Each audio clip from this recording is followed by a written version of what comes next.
வணக்கம் உறவுகளே, எல்லாரும் எப்படி இருக்கீங்க? நல்லா இருக்கீங்களா? நானும் நல்லா இருக்கேங்க. இன்றைக்கி நம்ம பார்க்க போகிறது அட்டகாசமான ஒரு சுவையில் தக்காளி தொக்கு தாங்க பண்ணியிருக்கிறோம். சூடான சாதத்தில் சாப்பிட்றதுக்கும் ரொம்பவே சூப்பராக இருக்கும். அதே போல் இந்த தக்காளி தொக்கை இட்லி தோசையோடையும் சாப்பிடும் போது ரொம்ப ரொம்ப டேஸ்ட்டாக இருக்குங்க.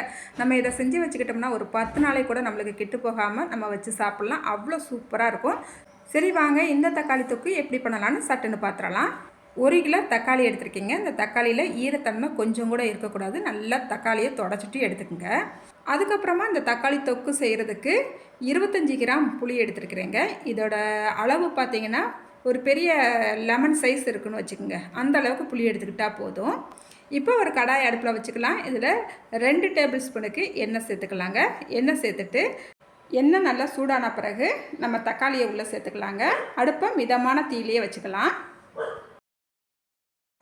ஒரு 2-3 நிமிஷத்துலேயே நம்மளுக்கு தக்காளி அடியில் ஃபுல்லாக நல்லா வதங்கி வந்திருக்கும். நல்லா திருப்பி திருப்பி போட்டுக்கலாம். அடுப்பை மிதமான தீயிலேயே வச்சுக்கலாங்க. தக்காளி மேலே உள்ள தோல் நல்லா வெடித்து பாருங்கள், இந்த அளவுக்கு நல்லா சுருங்கி வரணும். ஒவ்வொரு தக்காளியுமே நல்லா வெந்து வந்துடணும். அதுக்கப்புறமா நம்ம இந்த தக்காளியை எடுத்துக்கலாம். இப்போ நம்மளுக்கு தக்காளி ஃபுல்லாகவே ரெடி ஆயிடுச்சுது. நல்லா மேத்தோடில் சுருங்கி ரெடியாகி வெந்து சூப்பராக வந்திருக்குது. நம்ம எடுத்துக்கிட்டாச்சு. அதே எண்ணெயிலேயேவும் நம்ம புளியை சேர்த்துட்டு நல்லா ஒரு தடவை வதக்கி எடுத்துக்கலாங்க. அடுப்பை மிதமான தீயில் வச்சுக்கிட்டேவும் இந்த புளியவும் நல்லா வதக்கிக்கலாம். புளி பார்த்திங்கன்னா நம்ம வதக்கும் போது நல்லா கொலப்பாக அப்படி ஆகி வரும். அந்த அளவுக்கு வந்தால் போதும். நம்ம புளியவும் எடுத்துக்கலாங்க. இப்போ புளியும் தக்காளியும் நல்லா ஆற விட்டுடலாம். இப்போ ஒரு கடாய் அடுப்பில் வச்சுக்கலாம். இதில் 3/4 டேபிள் ஸ்பூனுக்கு வெந்தயம் சேர்த்துக்கலாங்க. வெந்தயம் நல்லா கொஞ்சம் கலர் மாதிரி செவந்து வரணும். அந்தளவுக்கு வரந்தட்டிக்கு நம்ம அடுப்பை மிதமான தீயில் வச்சுக்கிட்டேவும் இந்த வெந்தயத்தை வறுத்து எடுத்துக்கலாம். இப்போ நல்லா வெந்தயம் செவந்து வந்துருச்சு. இப்போ வெந்தயத்தை எடுத்துக்கலாம். அதுக்கப்புறமா 1 டேபிள் ஸ்பூன் கடுகு சேர்த்துக்கலாம். இந்த கடுகுமே நல்லா பட்டு பட்டுன்னு வெடித்து நல்லா வரட்டும். அடுப்பை மிதமான தீயில் வச்சுக்கிட்டேவும் நல்லா வறுத்து எடுத்துக்கலாங்க. பாருங்கள், இப்போ கடுகு நல்லா வெடித்து இந்த நம்ம சேர்த்துருக்கிற அந்த உளுந்தம்பருப்பு, கடுகில் உள்ள உளுந்தம்பருப்புமே நல்லா செவந்து வந்துடுச்சு. இந்தளவுக்கு வந்தால் போதும். இப்போ நம்ம எடுத்துகிட்டு ஆற விட்டுட்டு இப்போ ஒரு மிக்சி ஜாருக்கு மாற்றிட்டு நல்லா வலுவலுன்னு அடித்து எடுத்துகிட்டு வந்தாச்சு. அதுக்கப்புறமா இப்போ கொஞ்சம் பெரிய மிக்சி ஜார் எடுத்துருக்கிறேன். இதில் புளியை சேர்த்துக்கிட்டாச்சு.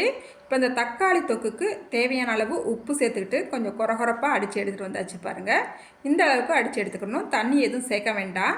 அதுக்கப்புறமா நம்ம தக்காளி வதக்கி வச்சுருக்கோம் இல்லையா, அந்த தக்காளியும் இதோட சேர்த்துக்கலாம். தக்காளியை சேர்த்தா பிறகு தண்ணி எதுவும் சேர்க்க வேண்டாங்க. இப்போ இந்த தக்காளியுமே நம்ம வலுவலுன்னு அடித்து எடுத்துகிட்டு வந்துடலாம். இங்கே பாருங்கள், நான் நல்லா வலுவலுன்னு அடித்து எடுத்துகிட்டு வந்துட்டேன். சரிங்க, இது இப்படியே இருக்கட்டும். இப்போ ஒரு கடாய் அடுப்பில் வச்சுக்கலாம். இதில் 1 கப்புக்கு நல்லெண்ணெய் சேர்த்துருக்கேங்க. இதோட அளவு பார்த்திங்கன்னா ஒரு டேபிள் ஸ்பூன் கணக்குக்கு பார்த்திங்கன்னா ஒரு 5-6 டேபிள் ஸ்பூன் இருக்குங்க. இப்போ எண்ணெய் நல்லா சூடான பிறகு கொஞ்சமாக கடுகு சேர்த்துட்டு கடுகு வெடித்த பிறகு நம்ம அடித்து வச்சுருக்கிற தக்காளியை இதில் சேர்த்துக்கலாங்க.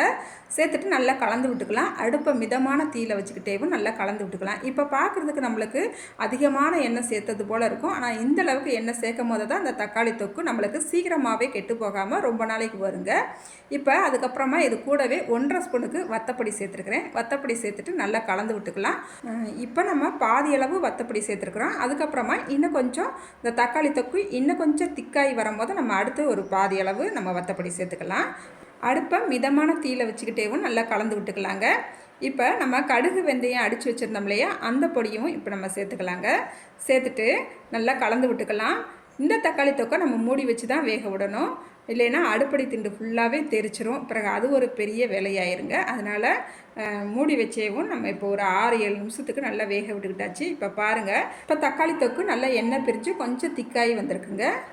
இந்த தக்காளி தொக்கு பார்த்திங்கன்னா எங்கள் அம்மா அவ்வளோ டேஸ்ட்டாக சூப்பராக செஞ்சு கொடுப்பாங்க. நான் என்ன தான் செஞ்சாலும் அவங்க கைப்பக்குவம் எனக்கு இன்னும் வரலைன்னு கூட நான் சொல்லுவேங்க. இப்போ அவங்க இல்லாட்டாலும் அந்த நினைவுகள் என்னோட கூட இருக்குதுங்க. எங்கள் அம்மாவை நான் ரொம்ப ரொம்ப மிஸ் பண்ணுறேங்க. உங்களில் எத்தனை பேர் அம்மாவை மிஸ் பண்ணுறீங்கன்னு மறக்காமல் கமெண்ட்டில் சொல்லுங்கள். சரிங்க, நான் எங்கள் அம்மாவை பற்றி பேசணுன்னா பேசிக்கிட்டே இருப்பேன். நம்ம வீடியோக்குள்ளே போயிடலாம். இப்போ ஒரு 1.5 டேபிள் ஸ்பூனுக்கு வத்தப்பொடி சேர்த்துக்கலாங்க. 3/4 டேபிள் ஸ்பூன் பெருங்காயத்தூள் சேர்த்துக்கலாம். பெருங்காயத்தூள் மிஸ் பண்ணாமல் சேர்த்துக்குங்க. நல்ல ஃப்ளேவர் சூப்பராக இருக்குங்க. இப்போ நல்லா கலந்து விட்டுக்கலாம். மறுபடியும் இந்த தக்காளி தொக்கை மூடி வச்சு ஒரு 5 நிமிஷத்துக்கு அப்படியே விட்டுறலாங்க. இப்போ பாருங்கள், நம்மளுக்கு மூடி வச்சு ஒரு 5 நிமிஷம் ஆயிடுச்சுது. ஓப்பன் பண்ணி பார்த்துடலாம். இப்போ நம்மளுக்கு எண்ணெய் நல்லா பிரிஞ்சு வந்துக்கிட்டு இருக்குது. இந்த நேரத்தில் கொஞ்சமாக வெல்லம் சேர்த்துக்கலாம். நீங்கள் வெல்லம் இருந்தாலும் சேர்த்துக்குங்க, இல்லை நாட்டு சக்கரை கூட சேர்த்துக்கலாங்க. இந்த மாதிரி வெல்லம் சேர்த்து இந்த தக்காளி தொக்கு செய்யும் போது இனிப்பு புளிப்பு காரத்தோட இந்த தக்காளி தொக்கு சாப்பிட்றதுக்கு அவ்வளோ டேஸ்ட்டாக இருக்குங்க. இப்போ நம்மளுக்கு தக்காளி தொக்கு சூப்பராக ரெடி ஆயிடுச்சுங்க. அடுப்பை ஆஃப் பண்ணிக்கலாம்.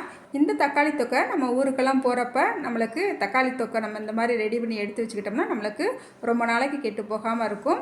இட்லி தோசையோடையும் சாப்பிட்லாம், பூரி சப்பாத்தியோடையும் சாப்பிட்லாம், சாதத்தோடையும் சாப்பிட்லாம். அட்டகாசமான சுவையில் சூப்பராக இருக்குங்க. இந்த தக்காளி தொக்கை ஒரு ஈரமில்லாத கண்ணாடி பாட்டிலில் நம்ம அதை எடுத்து வச்சுக்கிறோனுங்க. அதே போல் ஈரமில்லாத ஸ்பூனால் இந்த தக்காளி தொக்கை நம்ம எடுக்கணும். இந்த மாதிரி நம்ம எடுத்தோம்னா இந்த தக்காளி தொக்கு ரொம்ப நாளைக்கு நம்மளுக்கு கெட்டு போகாமல் வருங்க. நீங்களும் இதே அளவுகளோட இந்த தக்காளி தொக்கை ட்ரை பண்ணி பாருங்கள்.